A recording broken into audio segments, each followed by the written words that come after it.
সম্মানিত ভাই এবং বোনেরা আসসালামু আলাইকুম। আশা করি আপনারা সবাই ভালো আছেন। আমি আজকে আপনাদের সঙ্গে শেয়ার করব মাত্র 2টা গাছের পাতা দিয়ে আপনারা কিভাবে আপনার দেশি মুরগির বাচ্চাগুলোকে সুস্থ রাখবেন, সেটা আমি আপনাদের সঙ্গে বিস্তারিত শেয়ার করব।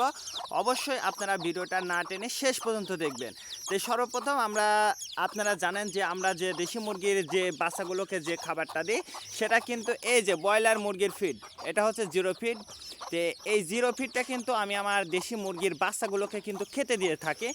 আমি কিন্তু এই খাবারটাই এই জায়গা কিন্তু দিয়ে দিচ্ছি, যেহেতু আমি আজকে মুরগির বাচ্চাগুলো কিন্তু ছেড়ে দেবো। তার কারণ এই বাচ্চাগুলো আমি বাইরে ঢেকছি, তার কারণ এখন কিন্তু প্রচণ্ড শীত, যদিও এখন কিন্তু রৌদ্র বাড়াইছে, এই জন্য আর কি। আমি কিন্তু মুরগিটা ছেড়ে দিয়েছি। আলহামদুলিল্লাহ আমার বাচ্চাগুলোকে কিন্তু আমি এই ব্রয়লার মুরগির ফিডটা, অর্থাৎ 0 ফিড যেটা আমরা বলি, সেটাই কিন্তু আমরা কিন্তু খেতে দিয়েছি। মাশাল্লাহ এই খাবারটা কিন্তু আমার মুরগিগুলোর বাচ্চাগুলোকে কিন্তু খাবারটা কিন্তু খাচ্ছে আলহামদুলিল্লাহ। আমরা যেহেতু 2টা গাছের পাতা দিয়ে আমি আমার মুরগির বাচ্চাগুলোকে চিকিৎসা করছি বা সুস্থ রাখার জন্য আমি কিন্তু খাওয়াচ্ছি, সেক্ষেত্রে আমি যেটা করব আর কি, যেহেতু আমি খাবারের সঙ্গে আজকে কিন্তু এই 2টা গাছের রস বা পাতা আমি কিন্তু এটা কিন্তু মিক্সড করে দেব না, না দিয়ে আমি কিন্তু এটা আলাদাভাবে পানির সঙ্গে দেব। তার কারণ এই যে ছোট ছোট বাচ্চা, এদেরকে যদি আমি খাবারের সঙ্গে মিক্সড করে যদি আমি তাদেরকে পানিটা দিতাম, তাহলে কিন্তু তারা কিন্তু এই পানিটা এই খাবারের সঙ্গে দেওয়াটা ঠিক হতো না। তার কারণ বাচ্চাগুলো এই জন্য, যেহেতু এখন শীত পড়ছে, আমি যেহেতু মুরগির বাচ্চাগুলো অল্প অল্প পানি খায়, এই জন্য আমি কিন্তু তাদেরকে এই অল্প পানিটাই কিন্তু দেবো। আলহামদুলিল্লাহ আমরা কিন্তু এই যে পানিটা আমি এই মুটকির মধ্যে এই যে দিয়ে রাখলাম, দেখেন তাদের যতটুকু পানি খাওয়ার প্রয়োজন আলহামদুলিল্লাহ তারা কিন্তু ততটুকুই পানি খাবে, অতিরিক্ত পানি খাবে না। আর যদি এই খাবারের সঙ্গে ভিজিয়ে দিতাম, তাহলে কিন্তু এটা আসলে খাওয়াটা বা এই পানিটা খাওয়ানোটা কিন্তু খুব টাফ হয়ে যেত, যেহেতু শীতের সময় অল্প খাইলেই কিন্তু তাদের পেটটা ভরে যেত। এই জন্য আমরা আলাদাভাবে তাদেরকে পানিটা দিয়েছি শুধু এই শীতের কারণে। আপনাদের যাদের দেশি মুরগির 0 বাচ্চা আছে, আপনারা যদি মনে করেন যে আমরা ঠান্ডাজনিত সমস্যা বা আমাশা বা পায়খানাজনিত কোনো সমস্যার কারণে আমরা ওষুধ দেব না, না দিয়ে আপনারা ঘরোয়াভাবে কিন্তু আপনার দেশি মুরগির বাচ্চাগুলোকে কিন্তু আপনারা একেবারে খুব সহজেই আপনারা কিন্তু সুস্থ করতে পারবেন ইনশাল্লাহ। এই জন্য আপনার প্রয়োজন হচ্ছে, যদি আপনি গ্রামে বাস করেন, তাহলে কিন্তু আমি যেহেতু আজকে 2টা গাছের পাতা দেখাবো, এই 2টা গাছের পাতা কিন্তু আপনারা খুব সহজেই পেয়ে যাবেন, এবং খুব সহজেই কিন্তু এই 2টা পাতা যদি আপনারা রস করে আপনার দেশি মুরগির বাচ্চাগুলোকে যদি আপনারা খেতে দেন, তাহলে দেখবেন যে ইনশাল্লাহ মুরগির বাচ্চাগুলো দ্রুত সুস্থ হয়ে যাবে, ভালো থাকবে, এবং আপনার কোনো ধরনের টাকা ছাড়াই। আর বিশেষ করে যে সকল বোনেরা নতুন উদ্যোক্তা হতে চাচ্ছেন, তাদের কিন্তু প্রধান সমস্যাই হচ্ছে তারা কিন্তু বাচ্চাটা না বাঁচানোর কারণে, তার কারণ একটা খামারের বড় যে মূলধন বা খামারের ভবিষ্যৎ যেটা বলি, সেটা কিন্তু এই বাচ্চা যে যত টিকে রাখতে পারবে, তার খামারটা কিন্তু তত ভালো এবং দ্রুত এই খামারটা কিন্তু প্রসারিত বা বিস্তার লাভ করবে।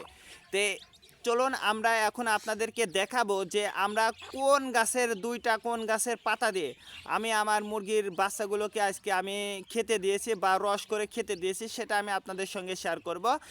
এই বাচ্চাগুলো আলহামদুলিল্লাহ আমার বাচ্চাগুলো কিন্তু ভালো আছে, সুস্থ আছে। দেখুন তারা কিন্তু এখনও কিন্তু পানিটা খেয়ে যাচ্ছে, যদিও এখন শীতকাল, তারপরেও কিন্তু আলহামদুলিল্লাহ আমার মুরগির বাচ্চাগুলো সুস্থ আছে, ভালো আছে।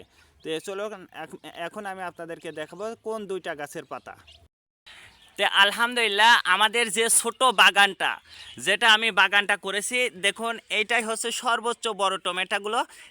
আপনারা যারা ছোট্ট পরিসরে যে সকল বোনেরা যারা খামার করতে চাচ্ছেন, তাদের কিন্তু একটা ছোট্ট পরিসরে একটা কিন্তু বাগানও করতে পারবেন। তার কারণ আপনার কিন্তু সম্পূর্ণ সারবিহীন আপনারা এরকম ছোট্ট পরিসরে কিন্তু একটা বাগানও করতে পারবেন। দেখুন অল্প জায়গার মধ্যে এরকম ছোট্ট পরিসরে কিন্তু আপনারা বাগানটা করতে পারবেন। সে জায়গা আপনারা লাল শাকটা আপনারা থাকবে, এই যে বাগুন যেটা দেখুন, বাগুনের যে ফুলটা আমার আলহামদুলিল্লাহ বাগানের ফুলটা আছে। এইরকম ছোট্ট পরিসরে আপনারা কিন্তু সারবিহীন একদম কীটনাশক মুক্ত যেটা বলে সেটা কিন্তু আপনারা এইভাবে ছোট্ট পরিসরে কিন্তু খামারটা করতে পারবেন। এই যে সাইডে হচ্ছে লাল শাক আমার আছে, একটা কদু গাছও আছে, তে এইরকম ছোট্ট পরিসরে আপনারা একটা খামার করতে পারবেন। তো চলুন এখন আমি আপনাদেরকে দেখাবো কোন দুইটা গাছের পাতা। তো যেহেতু আমি দুইটা গাছের পাতার কথা বলেছি, যেহেতু আপনার মুরগির বাচ্চাগুলোকে সুস্থ রাখার জন্য এই দুইটা গাছের পাতা কিন্তু আপনার খুবই প্রয়োজন। তো এইটা হচ্ছে আপনারা সবাই কিন্তু চেনেন, এটা হচ্ছে নিমের পাতা।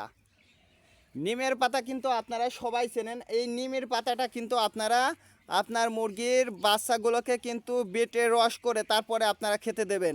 এর সঙ্গে যে আরেকটা পাতা আছে সেটা হচ্ছে চটকা পাতা বা ইপিল ইপিল পাতা, যেটাই বলেন না কেন বিভিন্ন অঞ্চলে বিভিন্ন নামে পরিচিত।